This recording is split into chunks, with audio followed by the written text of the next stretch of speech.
oh my soul, oh my soul. What wondrous love is this, oh my soul.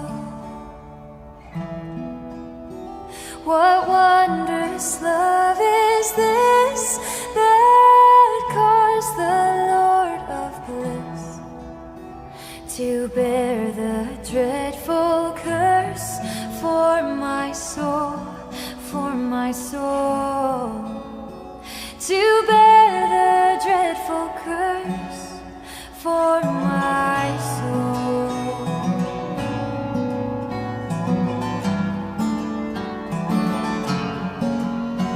When I was sinking down, sinking down, sinking down.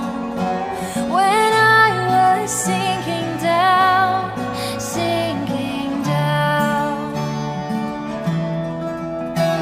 When I was sinking down beneath God's righteous frown, Christ laid aside his crown for my soul, for my soul.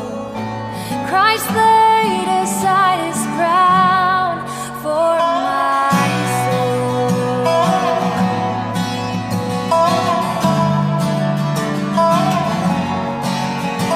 To God and to the Lamb I will sing, I will sing. To God and to the Lamb I will sing. To God and to the Lamb, who is the great I am. And while millions join the theme, I will sing, I will sing. While millions join the theme, I will sing.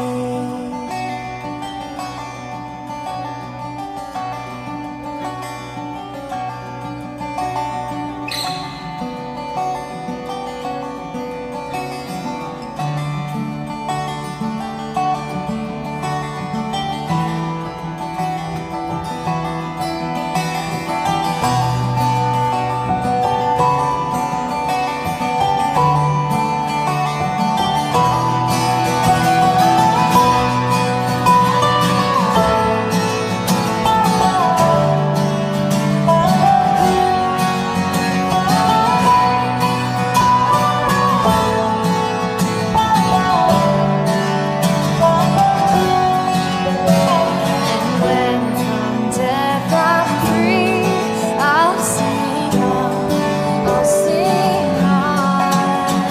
And when from death I'm free, I'll sing on.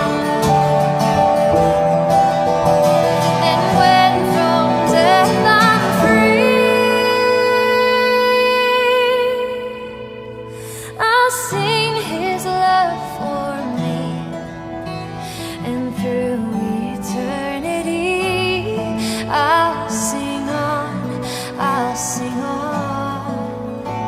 And through eternity, I'll sing on.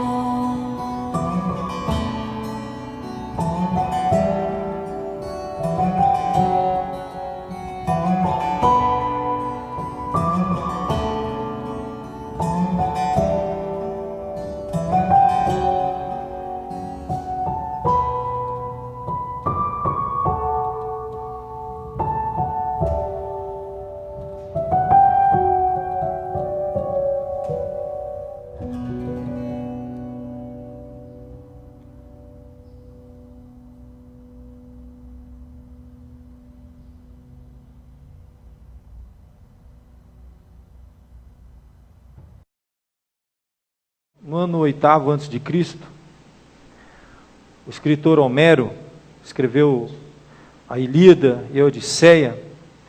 Ele tratava da questão da morte como, serve para nós um espelho de como eles lidavam com a morte. E havia uma visão interessante, e nas suas narrativas de Homero, ele falava da importância de se ter uma bela morte. Nós não nos preparamos para a morte. Nós não realmente pensamos nela. A nossa sociedade tem um problema de encarar esta realidade. E Homero, ele trata da bela morte, ocorre quando alguém realmente a enfrenta com coragem, a enfrenta de uma maneira especial. Muitas vezes era um guerreiro que tinha uma morte gloriosa, eles chamavam de bela morte. Há um trecho dos seus escritos de Ilíada que ele diz assim: eu não quero uma vil e sem glória, eu não quero vil e sem glória morrer, algo de grande eu quero aos vindouros legar. E a Bíblia chega a dizer assim, que se nós temos que padecer, morrer, não vamos padecer como um malfeitor, como alguém que... mas morrer dignamente. E o que é para o cristão uma bela morte? Como os antigos tinham essa visão de uma bela morte. Era morrer lutando, morrer guerreando, sendo fiel. E a Bíblia diz, ser fiel até a morte, e dar-te-ei a coroa da vida. A bela morte para nós cristãos é quando nós somos fiéis ao Senhor e lutamos pela causa de Deus até o fim, fielmente. Isso é uma bela morte. Uma morte não é bela quando nós abandonamos a Deus no meio da carreira, quando nós enfrentamos as provações, as dificuldades, nós nos revoltamos, nos rebelamos, né? Temos uma morte muito triste, muito infeliz. Mas o Filho de Deus não, o Filho de Deus ele a enfrenta, por quê? Porque ele já tem vitória sobre a morte. Em que momento que a morte foi vencida? Como foi cantado nessa música tão linda, que maravilhoso amor é esse? E agora nós temos vitória sobre essa morte. Em Cristo a Bíblia fala que nós somos mais que vencedores. A morte ainda é o último dos nossos inimigos, mas nós teremos vitória sobre ela. A ressurreição, meus queridos, é a grande vitória, a mensagem da ressurreição. Se nós não crermos nisso, se nós não tivermos essa esperança, a Bíblia nos fala que nós somos os mais infelizes de todos os homens, porque nós estamos pregando uma esperança que nós não cremos. Meus irmãos, religião ensina a fazer o bem para o próximo, fazer boas obras, falar de atitudes que mudem a sociedade. Nem precisa de religião. Tem muitos ideais políticos interessantes, nobres, que falam sobre isso. Uma religião que apenas olha para essas coisas horizontais é uma religião muito pobre. Nós estamos muito além disso. Nós falamos de algo que ultrapassa os limites dessa vida. Nós falamos de uma luta que vai ecoar na eternidade, de decisões que nós tomamos aqui na terra, que irão ecoar na eternidade. O religioso é aquele que vê as coisas apenas horizontalmente, não consegue ver além. Há um risco, sim, e durante a história do cristianismo, das pessoas pensarem apenas na eternidade e esquecerem as coisas do presente. E a Bíblia diz que quando nós fazemos isso, estamos cometendo um pecado. Se vemos alguém passando uma necessidade e temos com que ajudar, a Bíblia diz que quem sabe fazer o bem e pode fazer o bem e não o faz, com isso está pecando. Então a vida do cristão ela tem equilíbrio. Nós temos aqui uma realidade no presente, temos necessidades no presente, temos muita coisa para fazer nesse mundo. Para mudar a situação desse mundo, mudar a sociedade, melhorar a qualidade de vida das pessoas. Só que não para aí. Se nós pregarmos tão somente isso, é uma religião horizontal. Não vamos fazer nada mais do que uma bela ONG. E tem muitas ONGs fazendo mais do que nós. Não temos dúvida disso. Alguns estão protegendo a natureza, outros estão protegendo os animais, outros protegem o oceano. Na verdade, nós vamos muito além disso. Nós temos uma mensagem de vida, esperança, para aqueles que estão enfrentando as maiores dificuldades. E quando nós olhamos para esse sacrifício de Cristo, eu posso dizer, ele teve sim uma bela morte. Porque não morreu em vão, morreu por uma causa. Muito jovem. Jesus tinha apenas 33 anos. E ele então, ali entregou a sua vida. Nós podemos dizer, por mim e por você, foi uma bela morte. Morreu ali lutando. Na sua natureza humana, e na nossa natureza humana, ninguém aqui somos humanos. Quando nós nos depararmos com a nossa hora, que cada um tem a sua, nós vamos sentir a nossa fraqueza. O próprio Senhor Jesus orou. Quando ele estava ali no Getsêmani, pouco antes de ser preso e crucificado, a Bíblia nos fala que seu suor transformou em sangue e escorrendo gotas de sangue. Isso é um fenômeno muito interessante. É um fenômeno que ocorre com aquelas pessoas que estão vivendo uma pressão muito grande, um grande pavor. Naquele momento de sacrifício, ele ora e pede: Senhor, não seja Pai, não seja feita a minha vontade, mas a tua. Se possível, afasta de mim esse cálice, mas não seja feita a minha vontade, mas a sua. Mas ele encarou, levantou dali e pegou a sua cruz e cumpriu a sua missão. Teve uma bela morte, uma morte digna, uma morte de alguém que estava obedecendo a Deus. Se temos que padecer, diz a Bíblia, não seja como malfeitor. Nessa perspectiva, meus queridos, Jesus então é sepultado.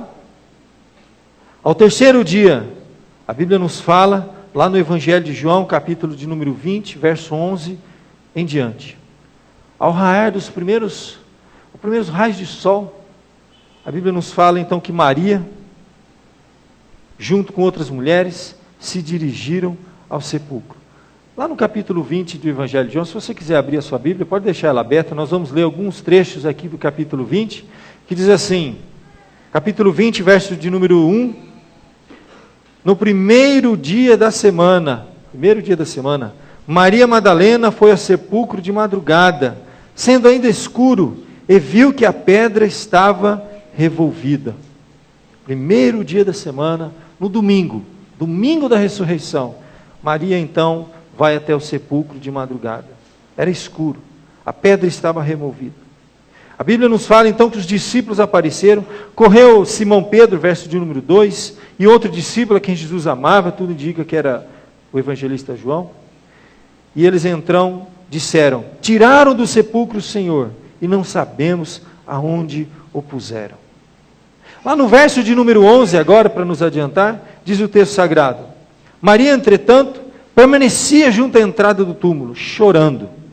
Enquanto chorava, abaixou-se e olhou para dentro do túmulo, e viu 2 anjos, vestidos de branco, sentados onde o corpo de Jesus fora posto, um à cabeceira e outro aos pés. Então lhes perguntaram: mulher, por que choras?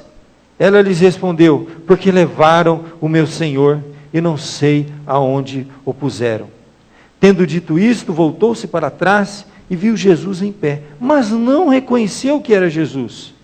E perguntou-lhe Jesus: mulher, por que choras? A quem procuras? Ela, supondo ser ele o jardineiro, respondeu: Senhor, se tu o tiraste, diz-me onde o puseste, e eu o levarei. E disse-lhe então Jesus: Maria. Ela, voltando, lhe disse em hebraico: Rabone, que quer dizer mestre. Aí recomendou então Jesus: não me detenhas, porque ainda não subi para o meu Pai, mas vai ter com os meus irmãos e dize-lhes: subo para o meu Pai e vosso Pai, para o meu Deus e vosso Deus. Então saiu Maria Madalena anunciando aos discípulos: viu o Senhor, e contava que ele lhes dissera estas coisas. Meus queridos, nós estamos diante de um momento único na história do cristianismo. Jesus então morre. Ele não morre como um mártir da paz, como um mero herói. Teve sim uma bela morte, porque teve uma causa. É a grande causa da humanidade. Podemos resolver todos os problemas da humanidade, só que se nós não aprontarmos uma solução para o que acontece durante ou depois da morte, nós não para que serve tudo isso? Vamos fechar essa igreja, vamos cada um abrir uma ONG e vamos mudar esse mundo. Nós temos algo a mais, algo que transforma a realidade, sim, no presente, mas vai ecoar na eternidade. A Bíblia nos fala que quando Deus criou o homem, Ele colocou o homem no jardim, e ali Ele tinha algumas orientações. E se o homem rompesse aquele relacionamento, eles iam experimentar pela primeira vez a morte. Não foi uma bela morte, foi uma morte vil. Foi uma morte que os homens do passado não queriam ter jamais. Uma morte sem causa, uma morte inútil. Não morreram lutando, morreram desonrando, desobedecendo. A Bíblia nos fala então que se eles desobedecessem, eles certamente morreriam. E morte significa separação. Naquele momento, quando os nossos primeiros pais se separaram de Deus, eles romperam o relacionamento com Deus, a morte entrou no mundo. A primeira morte foi uma separação espiritual. A Bíblia nos fala então que eles morreram. Não caíram mortos ali na frente de Deus. Eles morreram espiritualmente, romperam o relacionamento. Assim como nós rompemos relacionamentos, dizemos, essa pessoa morreu para mim.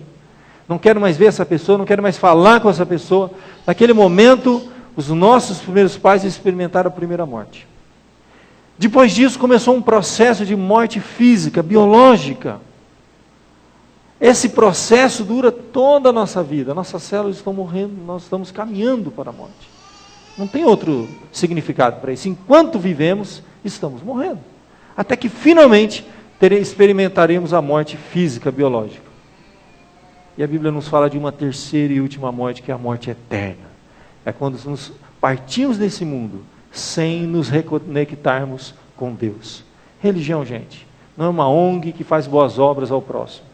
Se ela não tiver boas obras, tem alguma coisa errada, mas ela não é meramente isso. Religião veio do latim religare, que é a religação entre Deus e os homens.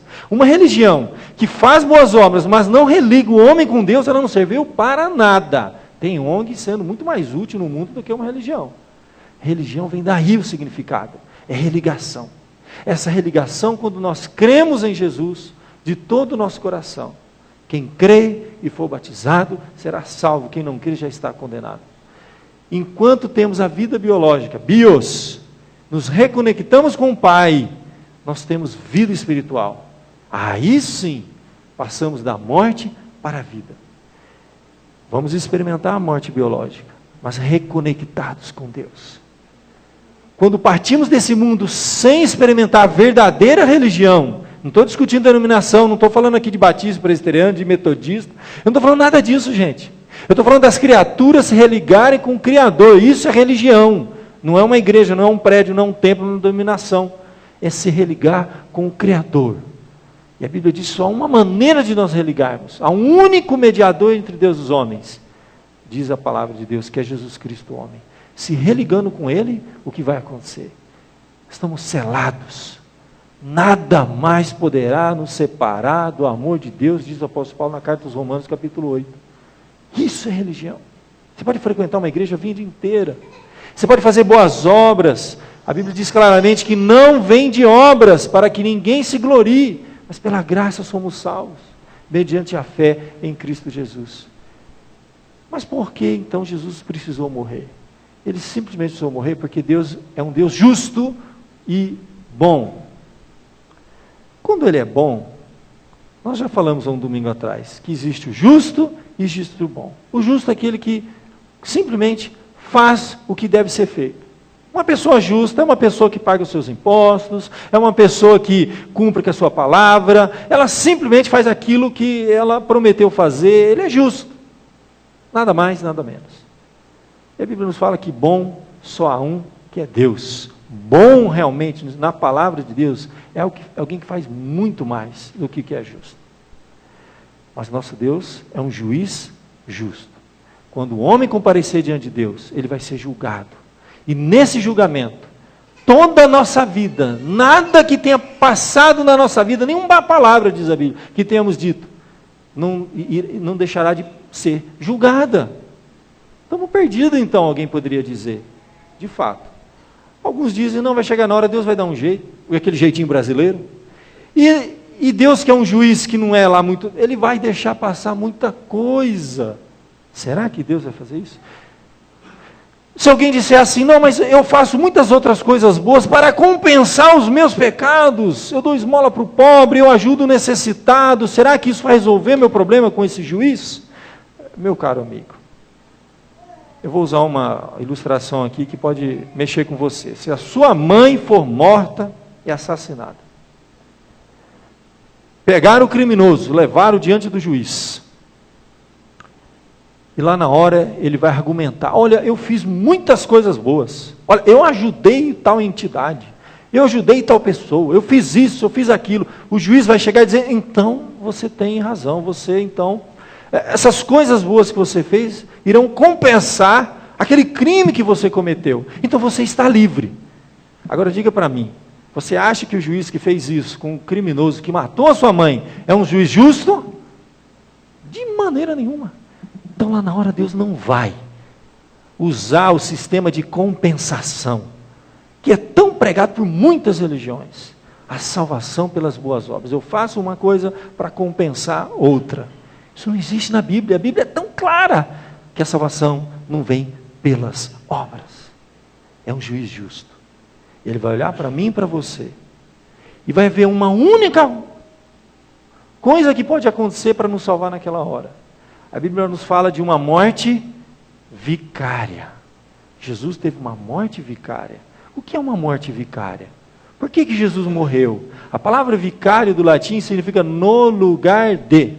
Morte vicária significa morrer no lugar do outro. Até no meio jurídico existem algumas coisas, olha que coisa interessante, em que alguém pode pagar vicariamente, ou seja, no lugar do outro. Por exemplo, um exemplo muito próximo da gente. Você já viu o caso de marido que separa da mulher e tem que pagar pensão. E você já viu o caso de que ele não pagou pensão e outra pessoa foi presa? Alguém já viu um caso como esse? E quem que foi preso? Os pais. O que é isso? Um está pagando em lugar do outro. Deixa eu contar uma coisa para vocês. Quando Jesus morreu na cruz, ele não estava ali para dar um exemplo, que coisa linda, o mártir da paz, como a gente canta às vezes. É um erro gravíssimo esse teológico na música que a gente canta, viu? Não era isso. Era uma morte vicária. Porque Deus é um juiz justo. E nenhum pecado deixará de ser punido. Só que tem duas maneiras de ser punido. Ou eu, na minha terceira morte, vou eternamente pagar pelos meus pecados no inferno, ou eu confesso os meus pecados. E eles foram então cravados na cruz de Cristo.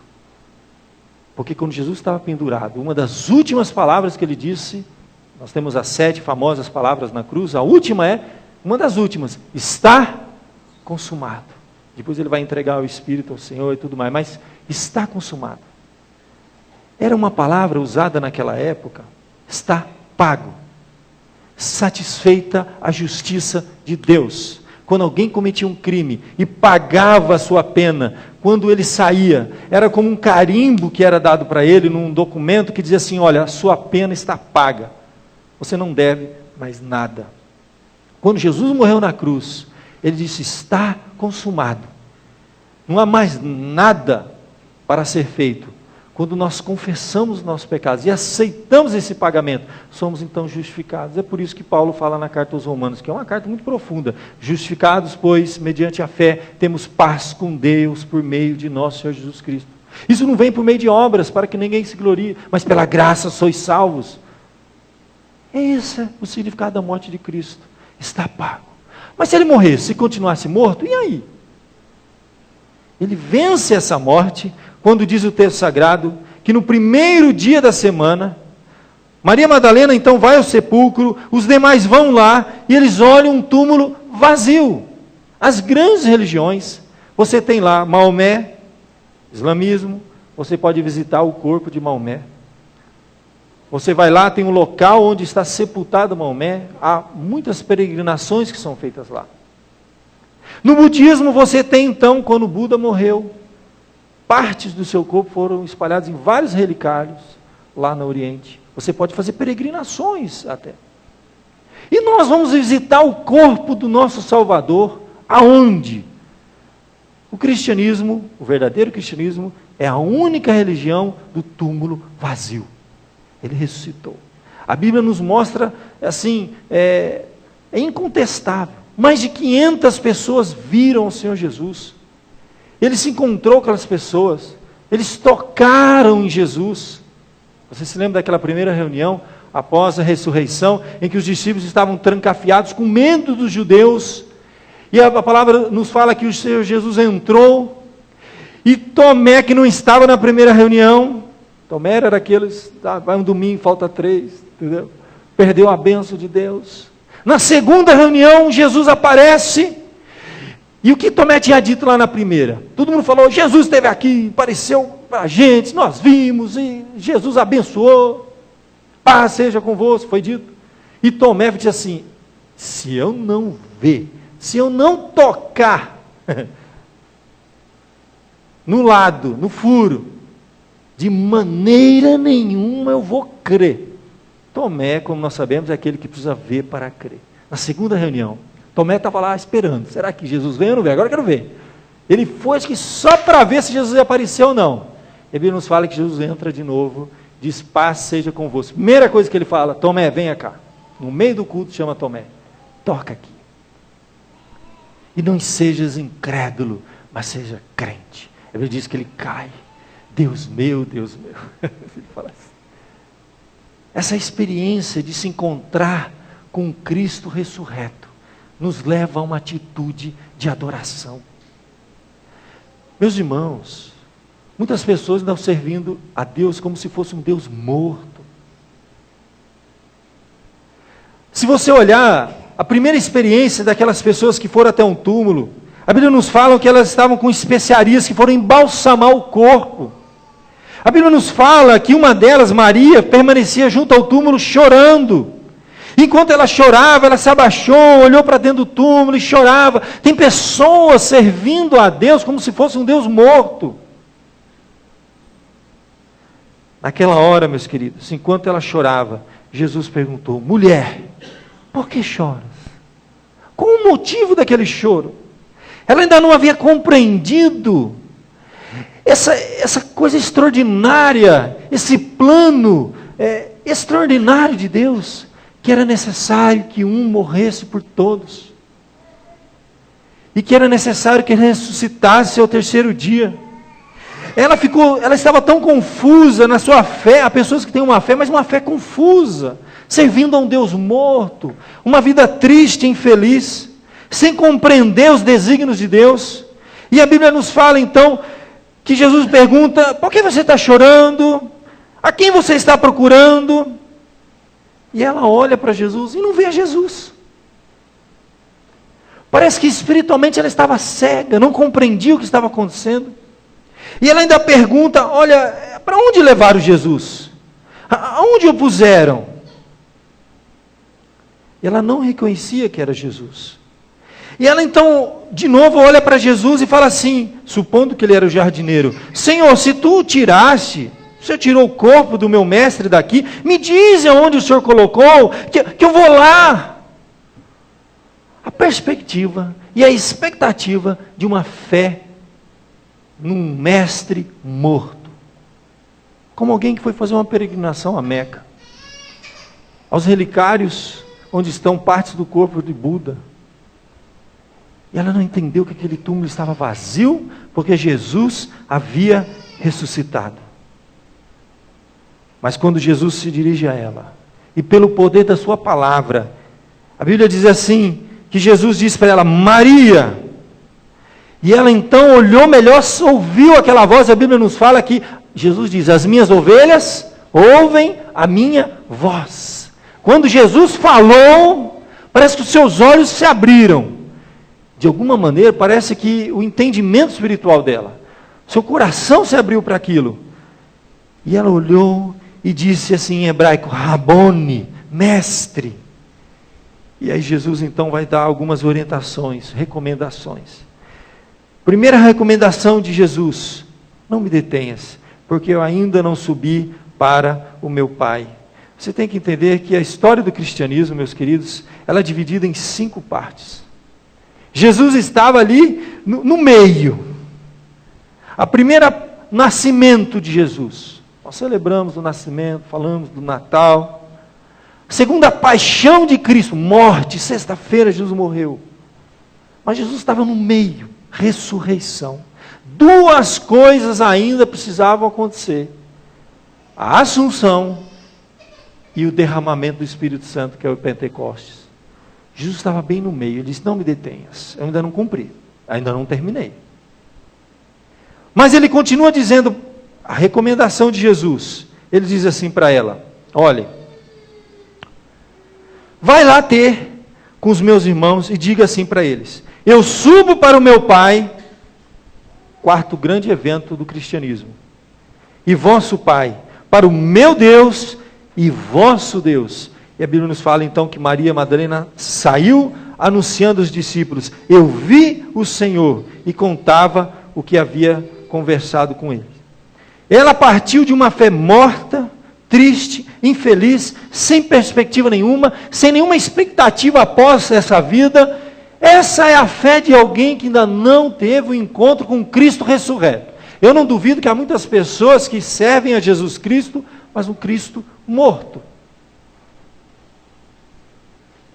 Parece até que Deus mais depende dessas pessoas do que essas pessoas dependem de Deus. Fazemos barganhas, determinamos. Tem muito evangélico aí determinando bênção, decretando o que vai acontecer. Parece que inverteram os lugares.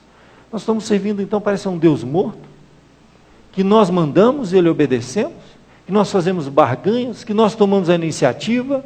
Não é esse Deus que nós estamos servindo. Estamos servindo a um Deus vivo, que apareceu para Maria, para muitos outros discípulos, que ainda não tinha cumprido a sua missão.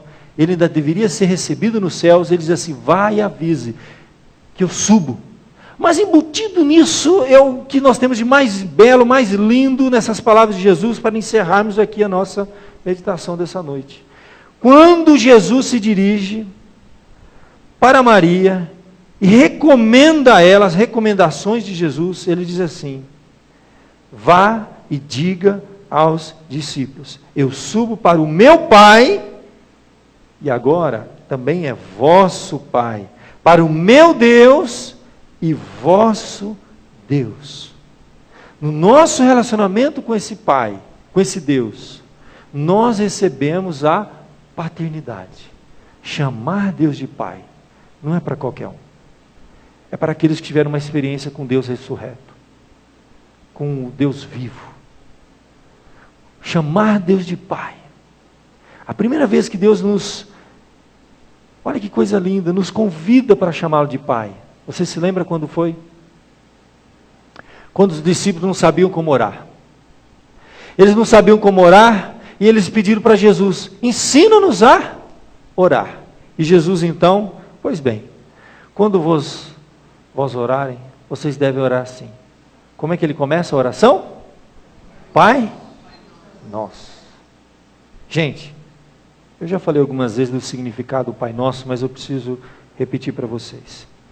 Nunca, deixa eu contar para você, nunca na história da fé bíblica, tá, ninguém havia se dirigido ao Senhor, a Deus, usando aquela expressão que Jesus usou. Ali Jesus usou uma expressão muito profunda no hebraico. Você tem aquela expressão Pai, que é a palavra Ab, Pai. Tem Abraão, pai de muitas nações. Várias palavras em hebraico começam com AB.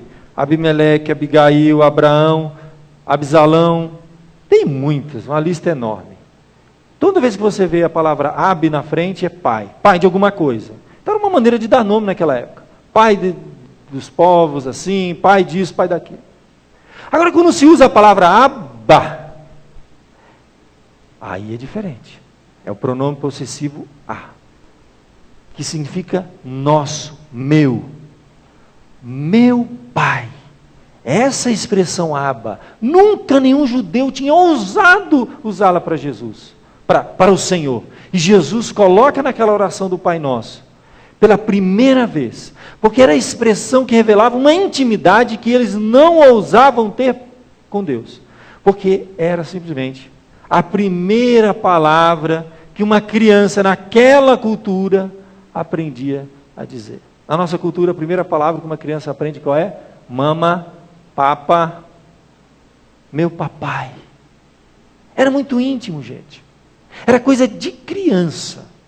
Era de uma intimidade tão profunda, que era aquilo que uma mãe ouvia, o seu filho balbuciar pela primeira vez, que um pai ouvia quando pegava no colo, aquele bebezinho, nos primeiros meses, quando ele começa as primeiras palavras, papa, ele falava em hebraico, Abba, meu papai.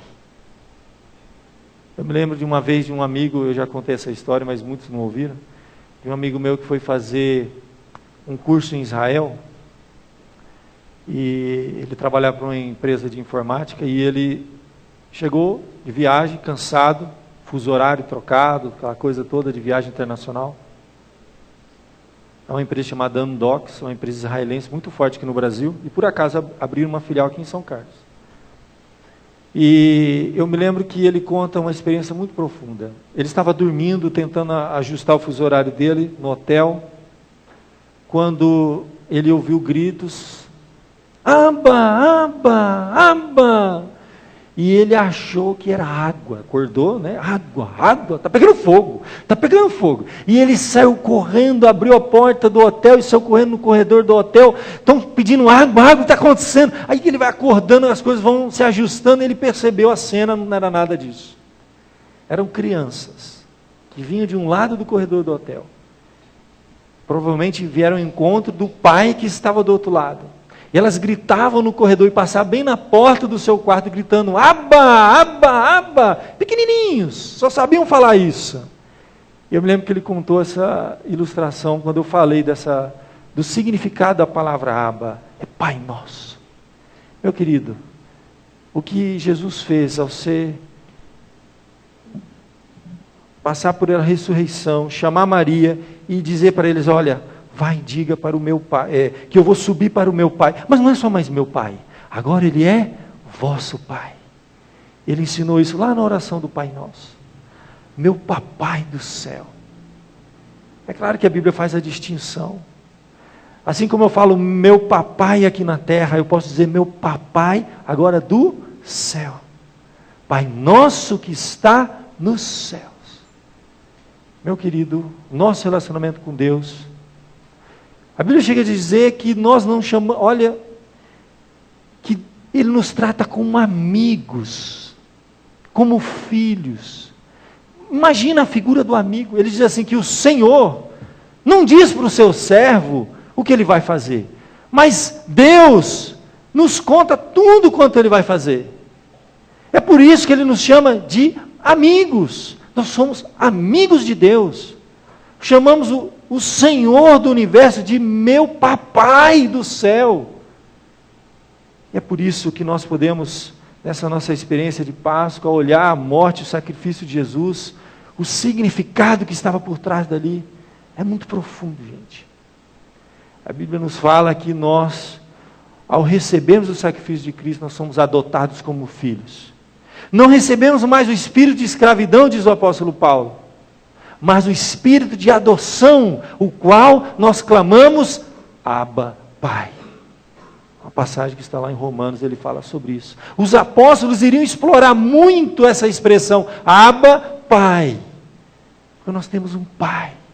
Então nós podemos derramar o nosso coração, nós podemos confessar as nossas falhas, nós não temos que esconder nada desse Pai, nós podemos colocar as nossas necessidades, as nossas fraquezas, as nossas limitações, e recebê-lo como Pai, assim como você faz com um pai.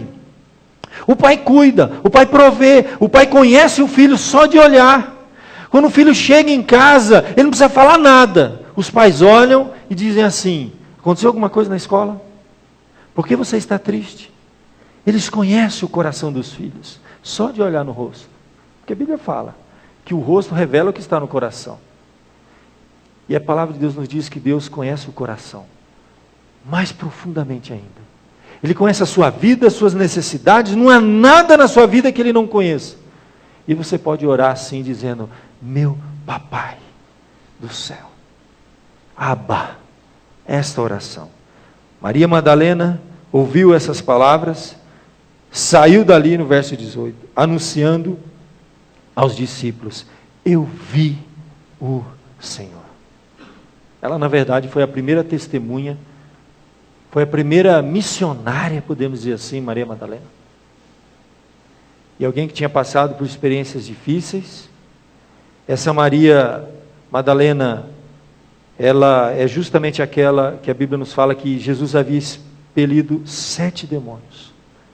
Foi a primeira a chegar no sepulcro. Foi a última a sair. E foi ela que foi a primeira testemunha da ressurreição de Jesus. E foi a primeira missionária que saiu dizendo, eu vi o Senhor. Nesse dia, domingo, ressurreição. Nós vamos fechar os nossos olhos, nós vamos falar com esse Senhor, que é vivo, é um Deus vivo. É um Deus que ouve a nossa oração, que está presente na nossa vida. Isso aqui não é um ritual. Isso aqui não é uma mera religião. Isso aqui é um relacionamento. Verdadeira religião, religare, com o Pai. É um relacionamento de pai e filho, de coração, de alma. De colocar diante dele as nossas necessidades mais profundas, de contar aquilo que a gente teria vergonha de contar para qualquer pessoa. Deus sabe, Deus conhece. Os nossos maiores medos, coloque em oração diante de Deus. E experimente esse amor que nós pregamos aqui 3 domingos. Que amor maravilhoso é esse? É um amor de pai, de alguém que sacrificou o seu primeiro filho, primogênito, para que todos nós nos tornássemos filhos de Deus e pudéssemos chamá-lo de Pai. Vamos orar, meus queridos? Enquanto nós oramos, eu peço que os irmãos do louvor venham para a gente encerrar com um dos cânticos. Você pode escolher aí com os irmãos, a gente fecha o nosso culto com o último cântico. E eu quero que você pense nesse conceito de Pai enquanto você está orando. Vamos orar. Graças te damos, Senhor, porque o Senhor é um Deus vivo. Nós não estamos servindo a um Deus morto que está preso numa cruz. Nós não estamos, ó Pai, servindo a um Deus distante, mas é um Deus tão presente. Tua palavra nos promete que o Senhor estaria conosco todos os dias, até a consumação dos séculos, até o fim dos tempos. Eu creio, ó Pai, que teu povo aqui, teus filhos, têm experimentado, Senhor, o que significa ser teu filho. Não significa que vamos ser livres dos problemas, não significa que o Senhor nos poupa de tudo. O Senhor não nos poupa de tudo, mas está presente em todas as nossas experiências. Estarei convosco todos os dias, como o pai que não mima os seus filhos. O Senhor nos prova, o Senhor nos aperfeiçoa, o Senhor trabalha a nossa alma, o Senhor transforma o nosso ser. E de glória em glória temos experimentado a tua paternidade, o teu cuidado, a tua providência, nas horas mais difíceis, Senhor. É quando nós vemos o Senhor agindo, operando. Ó Deus, se tem alguém aqui que ainda não experimentou o que significa ter o Senhor como Pai. Se tem alguém aqui que tem frequentado a tua casa como uma religião, batido o cartão, cumprido os rituais, mas não experimentou esse relacionamento tão íntimo, tão profundo, de pai e filho. Ó Pai querido, que não saia daqui essa noite sem experimentar isso. Abençoa-nos, ó Deus, renova o nosso coração, traga-nos, ó Deus, a esperança, porque somos teus filhos. Não estamos aqui por acaso nesse mundo, o Senhor tem um propósito para tudo. Abençoa-nos, ó Pai. E ao contemplar esse amor extraordinário, maravilhoso, que Ele possa tocar o nosso coração. Derrama, Senhor, esse amor no nosso coração. E faz-nos experimentar o Teu amor, o Teu cuidado. É o que eu te peço em nome de Jesus. Amém, Senhor.